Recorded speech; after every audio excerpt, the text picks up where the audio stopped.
بسم اللہ الرحمن الرحیم الرحمن علم القرآن خلق الانسان علمہ البیان۔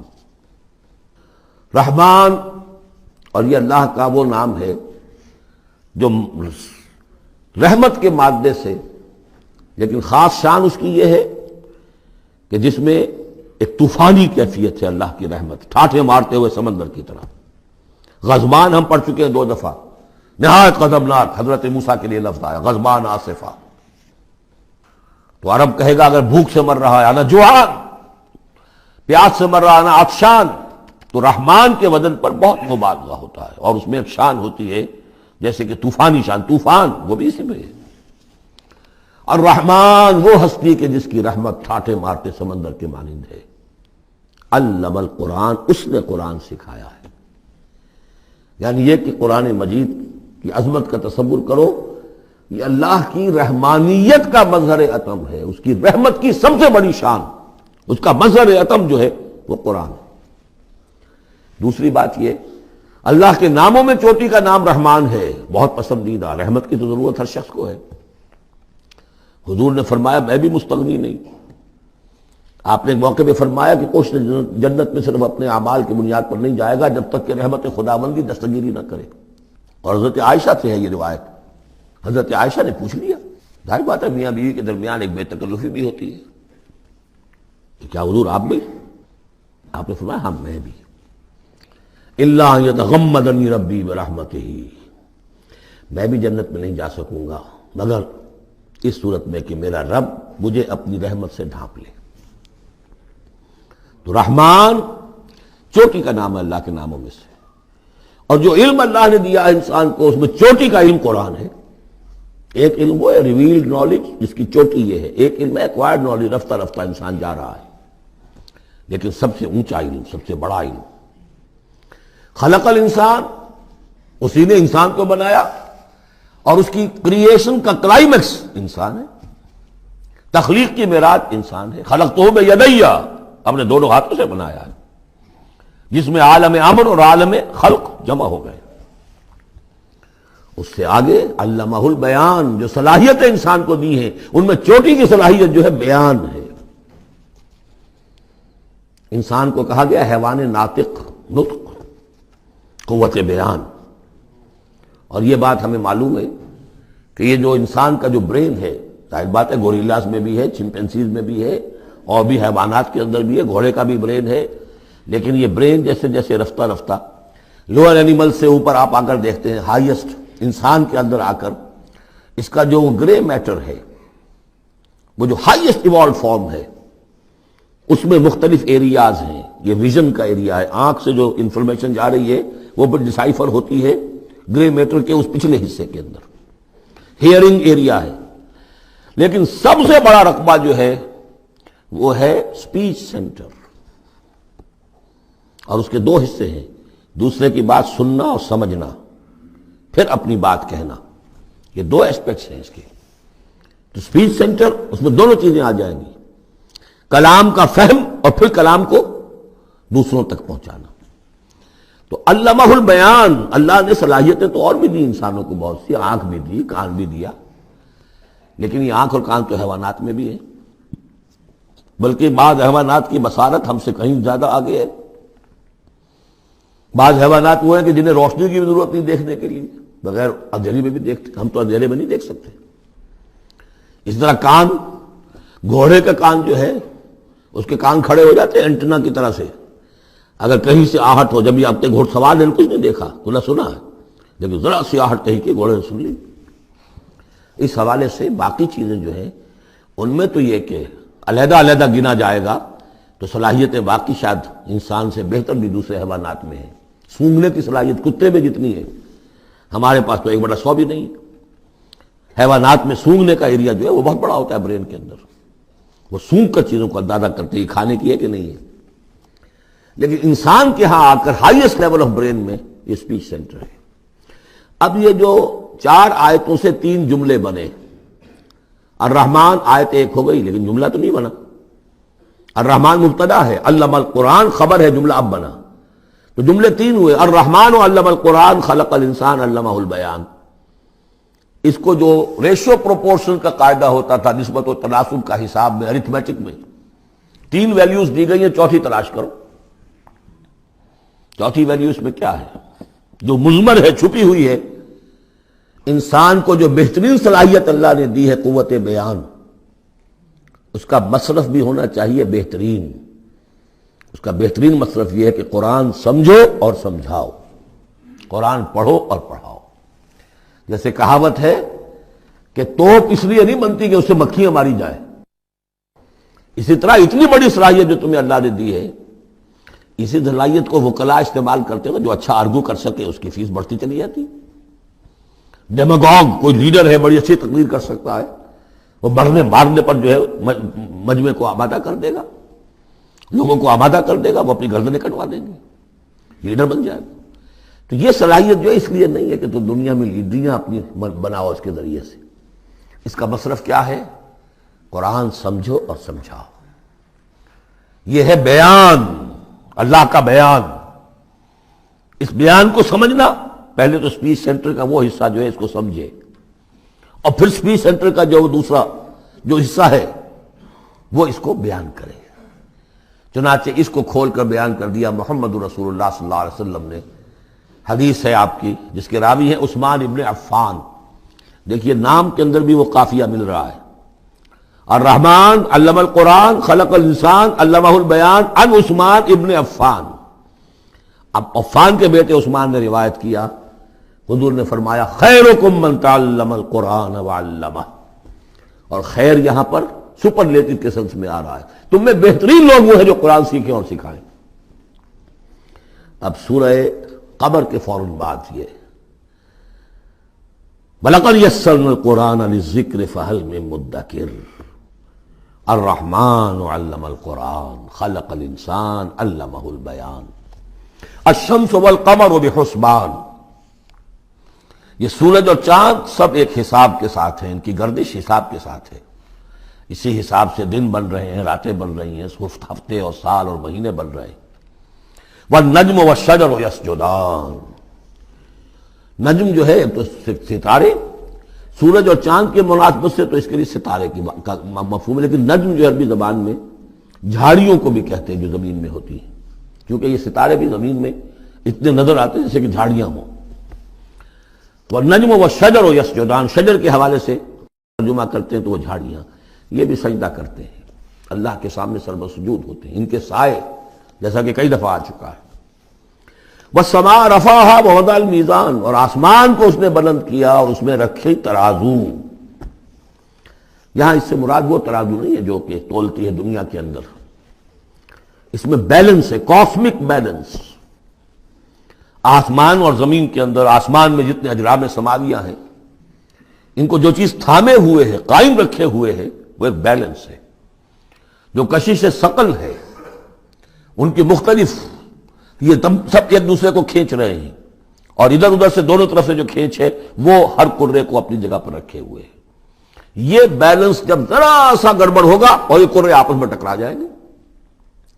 فاصلے ہی کہیں تو ہوتا ہے conversely proportional to the distance, لہذا وہ جو گریویٹیشنل فورس ہے، اگر ایک طرف سے ذرا فاصلہ کم ہو گیا، اس کا مطلب دوسری طرف بڑھ گیا، تلپٹ ہو جائے گا۔ تو یہ کاسمک بیلنس ہے۔ وَالسَّمَاءَ رَفَعَهَا وَوَضَعَ الْمِيزَانَ أَلَّا تَطْغَوْا فِي الْمِيزَانِ، دیکھو اس میزان میں، اس توازن میں، یہ جو بیلنس ہے یہاں کا، اس میں کوئی کمی بیشی نہ کرو، بد زیادتی کرو۔ وَأَقِيمُوا الْوَزْنَ بِالْقِسْطِ وَلَا تُخْسِرُوا الْمِيزَانَ، اور قائم رکھو وزن کو قسط کے ساتھ، عدل کے ساتھ، اور اس کے اندر کہیں کوئی کمی نہ کرو، نہ تطغوا نہ تخسروا، نہ کمی نہ زیادتی۔ کہیں فاصلہ بڑھ جائے گا تب بھی خرابی، کہیں فاصلہ کم ہو جائے گا تب بھی خرابی۔ وَالْأَرْضَ وَضَعَهَا لِلْأَنَامِ، الفاظ کی مناسبت سے بعض لوگوں نے سمجھا کہ ترازو ہی مراد ہے، تو ٹھیک ہے، اس میں کوئی حرج نہیں ہے اگر مراد لی جائے، لیکن ترتیب دیکھیے جس طرح یہ آ رہا ہے، الشمس والقمر بحسبان۔ اب اس کے حوالے سے یہ گویا کہ کاسموس کی بات ہو رہی ہے، اس کاسموس کی بات کے بعد نیچے اتر کے وَالْأَرْضَ وَضَعَهَا لِلْأَنَامِ، تدریجاً نیچے آ رہے ہیں، اور زمین کو ہم نے بنا دیا، رکھ دیا لوگوں کے لیے، پست کر دیا، ان کے قدموں میں بچھا دیا اپنی مخلوقات کے لیے۔ اور مخلوقات میں انسان بھی ہیں، جنات بھی ہیں۔ فیہا فاکہۃ، اس میں میوے ہیں، والنخل، اور کھجوریں ہیں، ذات الاکمام، جن پر کے غلاف چڑھے ہوتے ہیں، والحب ذو العصف، اور اناج ہے جس کے ساتھ بھس بھی ہوتا ہے، والریحان، اس کے دو ترجمے ہیں، ایک تو یہ کہ اور خوشبودار پھول بھی ہیں، یا یہ کہ اور دوسری غذائیں بھی ہیں۔ فَبِأَيِّ آلَاءِ رَبِّكُمَا تُكَذِّبَانِ، عام طور پر جو ترجمہ ہے اس میں آلہ کا ترجمہ کیا گیا ہے نعمتیں، لیکن اصل میں یہاں نعمت، قدرت، ان دونوں کو جمع کیجیے۔ کہیں وہ نعمت کا تذکرہ ہے، کہیں اللہ کی قدرت کا ذکر ہے، اس کی قدرت کی نشانیاں ہیں۔ فَبِأَيِّ آلَاءِ رَبِّكُمَا تُكَذِّبَانِ، تو تم اپنے رب کی کون کون سی نعمتوں اور قدرتوں کا انکار کرو گے۔ تکذبان صیغہ ہے تثنیہ کا، دونوں سے خطاب ہو رہا ہے، انسانوں سے اور جنوں سے، اور یہ بات آگے چل کر واضح ہو جائے گی۔ خلق الانسان من صلصال کالفخار، ہم نے بنایا انسان کو اس صلصال سے، اس سوکھی ہوئی خشک مٹی سے، وہ گارا سنا ہوا گورا، صلصال من حمإ مسنون، اور جب وہ اتنا سوکھ گیا کہ کھنکنے لگا، کالفخار، جیسے ٹھیکرا ہوتا ہے، اسے بنایا۔ وَخَلَقَ الْجَانَّ مِن مَّارِجٍ مِّن نَّارٍ، اور جنات کو ہم نے بنایا آگ کی لپٹ سے، جس کو کہ ہم اس سے پہلے پڑھ چکے ہیں سورہ ہجر میں، نار السموم، لو جیسی ہوتی ہے جس کے اندر کی آگ ہوتی ہے۔ تو ایسے ہی وہ جو فلیم ہوتا ہے، شعلہ، اس کا ایک حصہ تو ہے جو نظر آتا ہے، اور ایک حصہ وہ جو نظر نہیں آتا۔ وہ جو اوپر کا حصہ ہے وہ ہے جہاں پہ سب سے زیادہ ہیٹ، ٹیمپریچر ہائیسٹ وہاں ہوتا ہے، وہ ہے مارج من نار۔ فَبِأَيِّ آلَاءِ رَبِّكُمَا تُكَذِّبَانِ، رب المشرقین و رب المغربین، وہ رب ہے مشرقوں کا بھی، دونوں مشرقوں کا اور دونوں مغربوں کا۔ یہ تسنیہ کی جو مناسبت سے یہاں پر مشرقین و مغربین کہا، کہیں مشارق والمغارب ہے، رب المشارق والمغارب، کہیں مشرق و مغرب ہے، اور یہ سب ٹھیک ہے، مشرق و مغرب واحد کی حیثیت سے بھی درست ہے۔ اور مشرقین اور مغربین، اس وقت کا جو مشرق ہے جہاں سورج نکل رہا ہے، اس کے مقابلے میں مغرب ہے جہاں وہ ڈوبے گا، لیکن وہی مغرب وہ مشرق ہے دوسرے، ہمارا جو پیچھے جو حصہ ہے گلوب کا، اس کا مشرق ہے، اور جو ہمارا مشرق ہے وہ اس کا مغرب ہے۔ تو دو مشرق دو مغرب۔ پھر یہ کہ ہر نقطہ جو ہے زمین پر وہ مشرق بھی ہے مغرب بھی ہے، کسی نہ کسی وقت وہاں پر سورج جو ہے طلوع ہو رہا ہے، کبھی وہاں پر غروب ہو رہا ہے، تو مشارق والمغارب۔ لیکن یہاں پر تسنیہ کی مناسبت سے رب المشرقین و رب المغربین، دونوں مشرقوں کا رب مالک اور دونوں مغربوں کا۔ فَبِأَيِّ آلَاءِ رَبِّكُمَا تُكَذِّبَانِ، مَرَجَ الْبَحْرَيْنِ يَلْتَقِيَانِ، اس نے چلا دیے دو دریا جو آپس میں ملے ہوئے بھی ہیں، بینہما برزخ لا یبغیان، لیکن ان کے مابین ایک ایسا پردہ حائل ہے کہ وہ ایک دوسرے میں گھستے نہیں ہیں، داخل نہیں ہوتے، اپنی حد کے اندر رہتے ہیں۔ یہ ہیں گرم روئیں چلتی ہیں ٹھنڈے پانی کے سمندر میں، یا جیسے کہ کابل پر نظر آتا ہے دو دریا چل رہے ہیں، دریائے سندھ کا پانی علیحدہ نظر آ رہا ہے اور دریائے کابل کا علیحدہ نظر آ رہا ہے، اور یہ اٹک پر نظر آتا ہے، اور کافی دور تک پھر یہ علیحدہ علیحدہ چلتے نظر آتے ہیں۔ فَبِأَيِّ آلَاءِ رَبِّكُمَا تُكَذِّبَانِ يَخْرُجُ مِنْهُمَا اللُّؤْلُؤُ وَالْمَرْجَانُ، اور ان دونوں سے نکلتے ہیں موتی بھی اور مونگے بھی۔ فَبِأَيِّ آلَاءِ رَبِّكُمَا تُكَذِّبَانِ وَلَهُ الْجَوَارِ الْمُنشَآتُ فِي الْبَحْرِ كَالْأَعْلَامِ، اور اس کے لیے ہی ہیں، اللہ ہی کی ملکیت ہے وہ پہاڑ جیسے جہاز، جوار المنشآت، پھر جو اونچے کھڑے رہتے ہیں اور سمندر میں ایسے ہوتے ہیں جیسے پہاڑ۔ پچھلے زمانے میں بھی تو اگرچہ بادبانی ہوتے تھے، لیکن جب بادبان کھل جاتے تھے تو بڑی اونچی اونچی جو ہے بادبان ہوتے تھے ان کے، پہاڑ کی طرح، پہاڑی ہیں چھوٹی چھوٹی، اور آج جو کچھ چلتے ہیں بڑے بڑے جہاز، ان کو جو دیکھیں تو واقعی تو وہ پہاڑ ہوتے ہیں سمندر میں۔ فَبِأَيِّ آلَاءِ رَبِّكُمَا تُكَذِّبَانِ كُلُّ مَنْ عَلَيْهَا فَانٍ، اب یہ جو یہاں آئی ہیں اب تک آیات، اللہ کی صنائی، اللہ کی قدرت نوٹ کریں گے جب ہم سورہ واقعہ پڑھیں گے۔ پہلے آیا ذکر قرآن، اس کی عظمت، اور اس کا جو ایک مضمر ہے چیز کہ انسان کو اس قرآن کی عظمت اور فضیلت کو سمجھ کر، اگر اللہ نے وہ جو شعر علامہ اقبال کا، اگر یک قطرہ خون داری، اگر مشتے پرے داری، بیا با من تو موزم طریق شاہ بازی را، اگر تمہارے جسم میں کوئی قطرہ خون ہے اور کوئی مٹھی بھر پر بھی تمہیں دے رکھے ہیں، اے چڑیا اے بیا، آؤ کہ میں تمہیں شاہ بازی کے طریقے سکھاؤں۔ اسی طریقے سے اگر تمہیں بولنے کی صلاحیت دی ہے اللہ نے تو اس کا مصرف کیا ہے؟ خیرکم من تعلم القرآن وعلمہ۔ سمجھنے کی صلاحیت دی ہے، قرآن سمجھو۔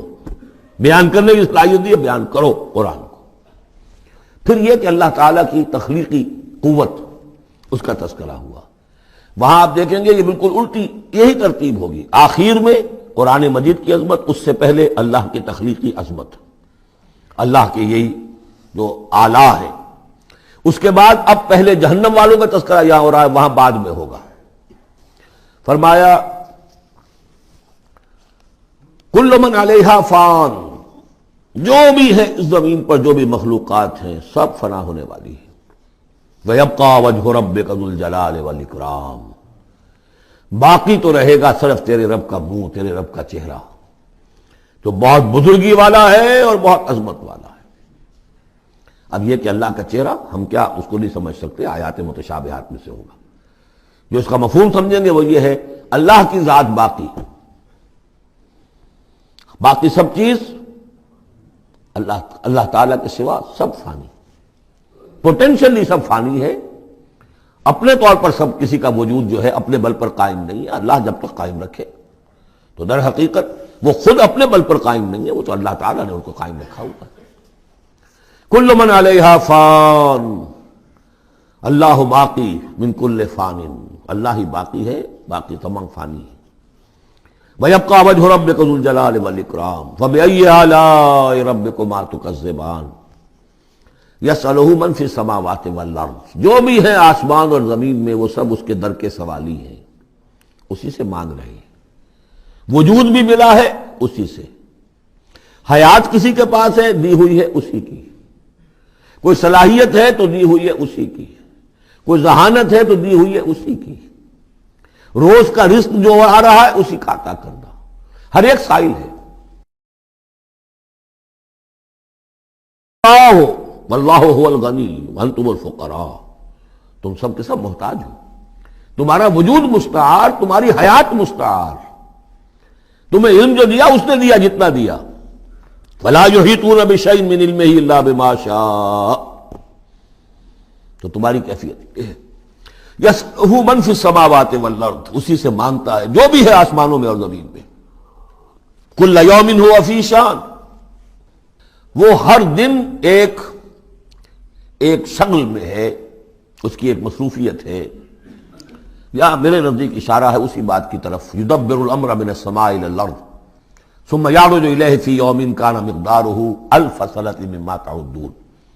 تدبیر امر ہے، ایک دن کی تدبیر وہ کرتا ہے، کیا کچھ قوت ہے، وہ ایک دن اس کا 1000 سال کا ہے، اس میں کیا کیا ہونا ہے، کس طرح سے ہونا ہے، پھر وہ احکام کی تنفیذ ہوتی ہے، پھر اس کی رپورٹ ہے، اس کو واپس جاتی ہے۔ تو کل یوم ہوا فی شان، وہ کوئی ایک یوں سمجھیے کہ کوئی اسٹیٹک کوئی حقیقت نہیں ہے، خود اس کی مصروفیات، کل یوم ہوا فی شان، نئی شان کے ساتھ اس کا ظہور ہوتا ہے۔ کل یوم ہوا فی شان فبأی آلاء ربکما تکذبان سنفرغ لکم ایھا الثقلان۔ اب یہاں پر کھل کر بات کی کہ یہ تکذبان کیوں کہا جا رہا ہے۔ ہم جلد ہی فارغ ہو جائیں گے تمہارے لیے، اے دو بھاری قافلوں، اے انسانوں کا قافلہ اور اے جنات کے قافلے۔ ابھی جو ہے اس کائنات کو ہم نے چلایا ہوا ہے، ابھی مہلتیں ہم نے دے رکھی ہیں، وقت مقرر کیا ہوا ہے، اجل مسمى ہے اس کائنات کی بھی اور ہر قوم کی بھی۔ لکل امت اجل، ہر امت کے لیے بھی ایک اجل ہے، ہر ایک فرد کی اجل ہے، وہ سب ہے، لیکن عنقریب ہم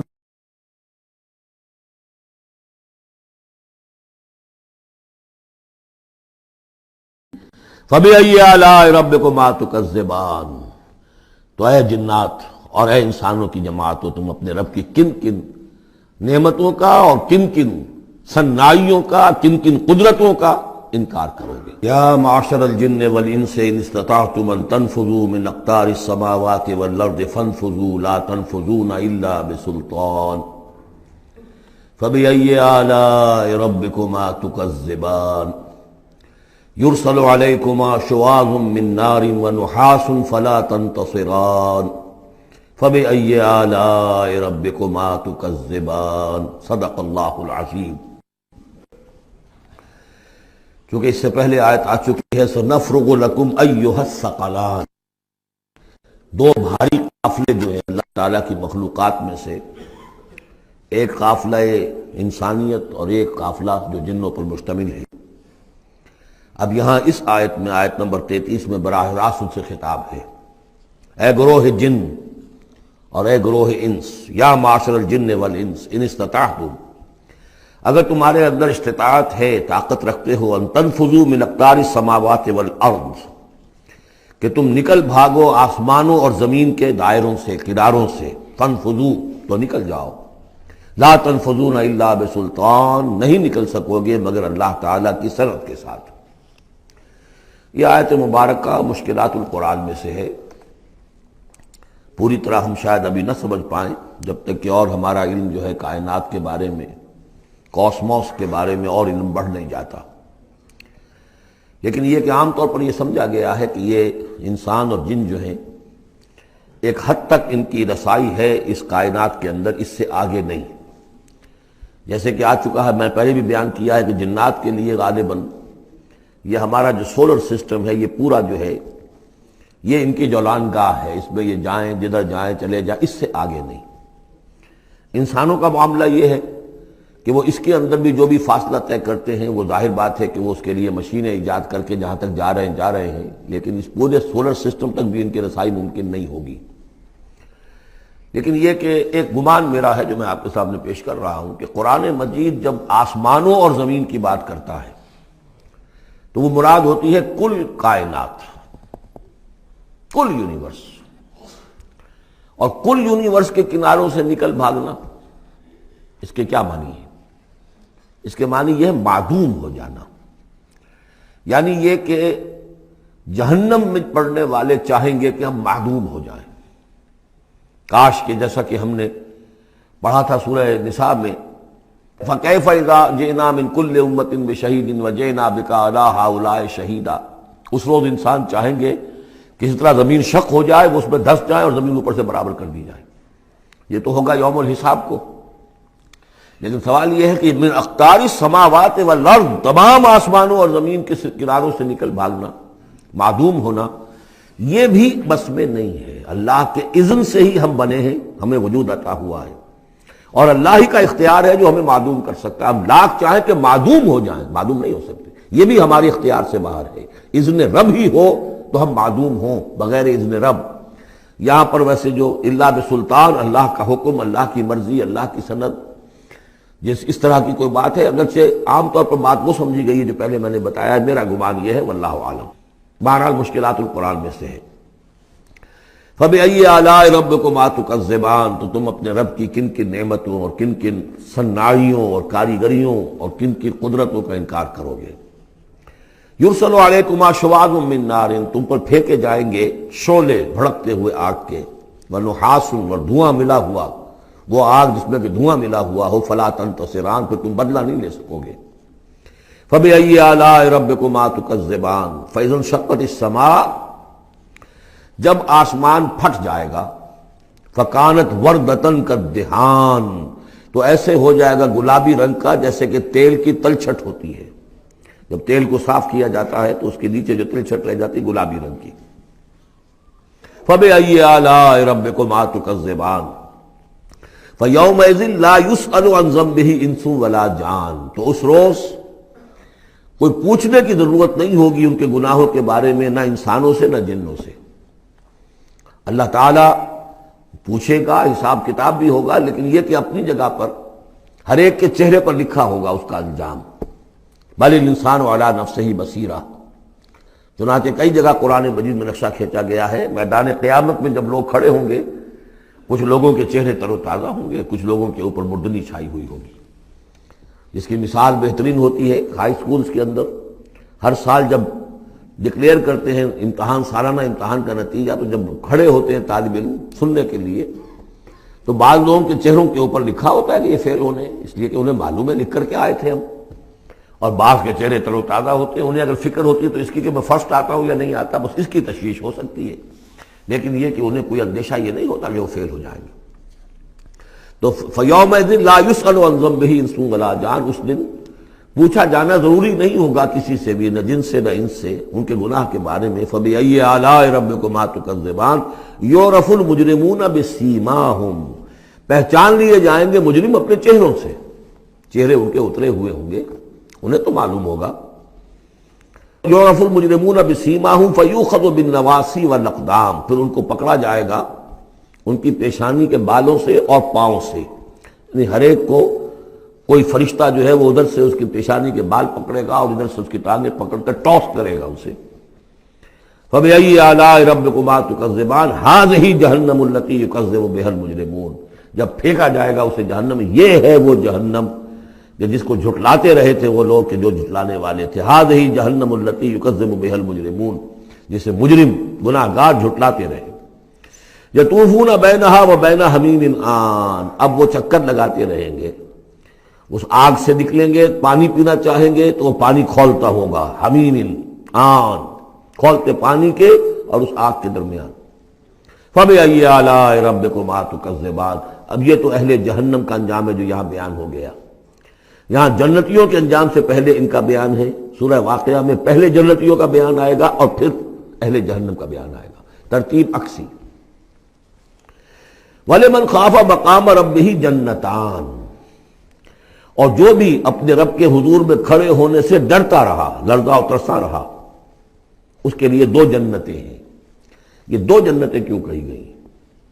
اس کے لیے جو توجیہ میری سمجھ میں آئی ہے اس میں مجھے خاصا اطمینان ہے، انشراح ہے کہ جنتیں جو جنوں کے لیے ہوں گی وہ علیحدہ جنت ہے، انسانوں کے لیے علیحدہ ہے۔ ظاہر بات ہے دونوں کے احساسات جدا ہیں، دونوں کے ذوق جدا ہیں، دونوں کے مذاق جدا ہیں، لہذا ایک جنت ہے کہ جو انسانوں کے لیے ہے اور ایک جنت ہے کہ جو جنات کے لیے ہے۔ ایک ہی طرح کی چیزیں ان دونوں کے لیے پلیزنٹ اور ان دونوں کے لیے جو ہو سکتی ہیں مسرت اور سرور آمیز، وہ ایک طرح کی نہیں ہو سکتی، ان کے تقاضے مختلف ہوں گے۔ تو لمن خاف، جو ڈرنے والے ہیں ان کے لیے جنتیں فراہم کر دی اللہ نے، وہی تسلیہ کا صیغہ ہے چونکہ یہاں جنوں اور انسانوں سے خطاب ہو رہا ہے مسلسل۔ یہ جو جنتان ہوں گی یہ ابتدائی جنتیں جن کا ذکر یہاں ہو رہا ہے، اس کے بعد دو اور جنتیں ہوں گی، تو جنتیوں کے دو درجے ہیں، ان میں جنات بھی ہوں گے انسان بھی ہوں گے، تو چار ہو گئے۔ کمتر درجے کے جنتی انسان اور جن دو، اور برتر درجے کے جنتی انسان اور جن دو، تو دو اور دو چار۔ تو یہاں پر اس سورہ مبارکہ میں جنتوں کا ذکر ہے۔ پہلے یہ کمتر درجے کے جنتیوں کا ذکر ہو رہا ہے۔ وَلِمَنْ خَافَ مَقَامَ رَبِّهِ جَنَّتَانِ فَبِأَيِّ آلَاءِ رَبِّكُمَا تُكَذِّبَانِ ذَوَاتَا أَفْنَانٍ، اس کی بہت سی شاخیں ہوں گی اس جنت کی۔ فَبِأَيِّ آلَاءِ رَبِّكُمَا تُكَذِّبَانِ فِيهِمَا عَيْنَانِ تَجْرِيَانِ، ان دونوں میں چشمے ہیں۔ اب عینان، ایک ایک جنت میں ایک ایک چشمہ ہے جو بہہ رہا ہے۔ فَبِأَيِّ آلَاءِ رَبِّكُمَا تُكَذِّبَانِ، اپنے رب کی کون کون سی نعمتوں کو جھٹلاؤ گے۔ فِيهِمَا مِن كُلِّ فَاكِهَةٍ زَوْجَانِ، اور ان دونوں میں ہر طرح کے جو میوے ہیں ان کی دو دو قسمیں ہیں، جوڑے۔ فَبِأَيِّ آلَاءِ رَبِّكُمَا تُكَذِّبَانِ مُتَّكِئِينَ عَلَىٰ فُرُشٍ بَطَائِنُهَا مِن اسْتَبْرَقٍ وَجَنَى الْجَنَّتَيْنِ دَانٍ، اور وہ وہاں تکیہ لگائے ہوں گے، سہارا لگائے ہوں گے ایسے فرشوں پر کہ جن کے استر بنے ہوئے ہوں گے گاڑھے ریشم کے، استر ہوں گے گاڑھے ریشم کے، تو جو ان کا اصل جو اوپر کا حصہ ہوگا وہ کس شے کا ہوگا، گویا کہ وہ تمہارے تصور سے باہر ہے۔ وَجَنَى الْجَنَّتَيْنِ دَانٍ، اور دونوں جو باغ ہیں دونوں جنتوں کے، ان کے جو پھل ہیں میوے وہ جھک رہے ہوں گے، نیچے کو ہوں گے، تاکہ آرام سے جنتی جو ہے جو چاہے حاصل کر لے۔ فَبِأَيِّ آلَاءِ رَبِّكُمَا تُكَذِّبَانِ فِيهِنَّ قَاصِرَاتُ الطَّرْفِ، ان جنتوں میں ہوں گی وہ عورتیں کہ جن کے نگاہیں نیچے جھکی ہوئی ہوں گی۔ عورت کے اندر شرم اور حیا جو ہے اس کا خاص زیور ہے، یہ خود اس کے حسن کا ایک حصہ ہے۔ تو نگاہوں کا نیچا ہونا یہ اصل میں حیا اور شرم کی علامت ہے، نیچے نگاہ والی۔ لم یطمثن انس قبلہم ولا جان، ان کو چھوا نہیں ہوگا اس سے پہلے نہ کسی انسان نے نہ جن نے، ان سے پہلے۔ یعنی ظاہر بات ہے کہ جو جنوں کی جنت ہے اس میں ان کی مناسبت سے ان کے لیے بیویاں ہوں گی، اور جو مردوں کی انسانوں کی جنت ہے ان کے لیے ان کی مناسبت سے ہوں گی، اور وہ جو ہوں گی جو جنت جو جنات کی ہے ان میں جو بھی ان کے لیے ہوں گی ان کی بیویاں انہیں بھی کسی جن نے پہلے چھوا نہیں ہوگا، اور اسی طرح انسانوں کے لیے جو جنت ہوگی اس میں جو ان کو بیویاں دی جائیں گی ان کو کسی انسان نے پہلے نہیں چھوا ہوگا۔ فَبِأَيِّ آلَاءِ رَبِّكُمَا تُكَذِّبَانِ كَأَنَّهُنَّ الْيَاقُوتُ وَالْمَرْجَانُ، وہ جو ہوں گی بیویاں دی جائیں گی ان جنتوں میں وہ ایسے ہوں گی جیسے لال اور مونگے۔ فَبِأَيِّ آلَاءِ رَبِّكُمَا تُكَذِّبَانِ هَلْ جَزَاءُ الْإِحْسَانِ إِلَّا الْإِحْسَانُ، کیا احسان کا، بھلائی کا، نیکی کا بدلہ احسان اور بھلائی کے سوا بھی کچھ ہو سکتا ہے؟ ان لوگوں نے اللہ کے لیے، اللہ کے دین کے لیے، اللہ کے احکام کی پابندی میں جو کچھ بھی انہوں نے محنتیں کی، کوششیں کی، اب ظاہر بات ہے کہ اللہ تعالیٰ کو اس کا بدلہ انہیں دینا ہے انہی صورتوں میں۔ وَمِن دُونِهِمَا جَنَّتَانِ، اور ان سے پرے دو جنتیں اور ہیں۔ اب اس میں مفسرین کے مختلف اقوال ہیں، پہلی جنتیں کن کی ہیں، دوسری جنتیں کن کی ہیں، اس لیے کہ اس کے لیے دو الفاظ جو آئیں گے سورہ واقعہ میں آئیں گے کہ ایک اصحاب الیمین ہے اور ایک مقربون ہے۔ ایک وہ ہے جو آگے اللہ کے بہت ہی مقرب بارگاہ ہو جاتے ہیں، اولئک المقربون، اور ایک وہ ہیں کہ جو داہنے والے ہیں، اور ایک ہے شمال والے۔ تو ایک تو ہے بنیادی، یہ گمراہ تھے، یہ جہنمی، یہ نیک تھے، اور یہ جو ہے جنتی ہیں، لیکن ایک ہے بہت آگے والے، فالسابقون سابقون اولئک المقربون، وہ لوگ جو آگے نکل جانے والے ہیں، وہ جو بلند تر نیکیوں والے ہیں، بلند تر مقامات والے ہیں۔ جیسے کہ سورہ توبہ میں ہم نے پڑھا تھا والسابقون الاولون من المہاجرین والانصار والذین اتبعوہم بإحسان، تو دو درجے ہو گئے تھے۔ تو اس طرح یہاں پر جو میرے نزدیک پہلی جنتوں کا تذکرہ جو ہے وہ در حقیقت ہے جو کم تر جنتی ہیں، اصحاب الیمین، اور اب جو تذکرہ ہو رہا ہے وہ ہے جنت ان کی کہ جو مقربین بارگاہ ہیں، سابقین۔ وَمِن دُونِهِمَا جَنَّتَانِ، اور ان دونوں کو پرے اور دو جنتیں ہوں گی۔ فَبِأَيِّ آلَاءِ رَبِّكُمَا تُكَذِّبَانِ، یہ بھی دو ہوں گی، ایک جنات کے لیے اور ایک انسانوں کے لیے۔ مُدْحَامَّتَانِ، بڑے گہرے سبز رنگ کی جنتیں ہوں گی، سبز کاہی جسے ہمارے ہاں کہا جاتا ہے، گہرا سبز، سیاہی مائل سبز، اتنی گہرا سبز ہو کہ سیاہی مائل ہو جائے۔ یہ میں ابھی عرض کروں گا، اس کی ایک خاص پس منظر ہے۔ فَبِأَيِّ آلَاءِ رَبِّكُمَا تُكَذِّبَانِ فِيهِمَا عَيْنَانِ نَضَّاخَتَانِ، اس میں دو چشمے ہیں ابلتے ہوئے۔ فَبِأَيِّ آلَاءِ رَبِّكُمَا تُكَذِّبَانِ فِيهِمَا فَاكِهَةٌ وَنَخْلٌ وَرُمَّانٌ، اس میں میوے ہیں، کھجوریں ہیں، انار ہیں۔ فَبِأَيِّ آلَاءِ رَبِّكُمَا تُكَذِّبَانِ، یہ یوں سمجھیے کہ ایک تو ہے خالص عربی ذوق، اور عرب کا جو ایک خاص ماحول تھا، اور خاص طور پر عرب کا وہ علاقہ جس میں قرآن نازل ہوا ہے، حجاز، پہاڑی علاقہ ہے، اس میں جب آتے تھے چشمے اور جب بہہ جاتی تھی وادیاں تو ابلتی ہوئی پہاڑی، چونکہ چشمے جیسے ہوتے ہیں پہاڑی نالے، تو ان کے اندر جوش و خروش ہوتا ہے۔ اور دوسرے کہ وہاں پر جو باغات ہوتے تھے کھجور کے درخت، اور وہاں پر وہ سبزی جو رنگ ہے ان کا وہ سبزی مائل گہرا، اور اسی کے اندر پھر جو چھاؤں ہے، تو جو ان کا تصور ہے ایک عربی ذوق ہے، ایک عجمی ذوق ہے۔ وہ عجمی ذوق ہے جو پہلے بیان ہوا ہے، عربی ذوق ہے جو اب بیان ہو رہا ہے۔ فیہما فاکہۃ ونخل ورمان، اب یہ چیزیں جو ہیں یہ عرب کے اندر کھجوریں ہیں، انار ہیں۔ فبأی آلاء ربکما تکذبان فیہن خیرات حسان، اس میں ہوں گی بہت ہی اچھی عورتیں، نہایت خوبصورت۔ فبأی آلاء ربکما تکذبان حور مقصورات فی الخیام، اب یہاں حور کا لفظ آیا، پہلے میں نہیں آیا ہے۔ پہلے میں یہ تو آیا ہے فیہن قاصرات الطرف لم یطمثن انس قبلہم ولا جان، لیکن لفظ حور یہاں آیا ہے۔ اسی کو نوٹ کریں گے کہ سورہ واقعہ میں بھی ایک کے ساتھ حور کا لفظ آئے گا، دوسرے کے ساتھ نہیں۔ حور مقصورات فی الخیام، اب یہ بھی عرب پس منظر ہے، خیموں میں رہنے والے وہ حوریں کہ جو خیموں میں رکی رہنے والی ہوں گی۔ ظاہر بات ہے کہ وہاں پر تو عام طور پر شہر بہت کم تھے، پورے عرب کے اندر، حجاز کے اندر بہت کم، جو عام طور پر جو آبادیاں تھیں وہ خیموں میں رکی رہنے والیاں۔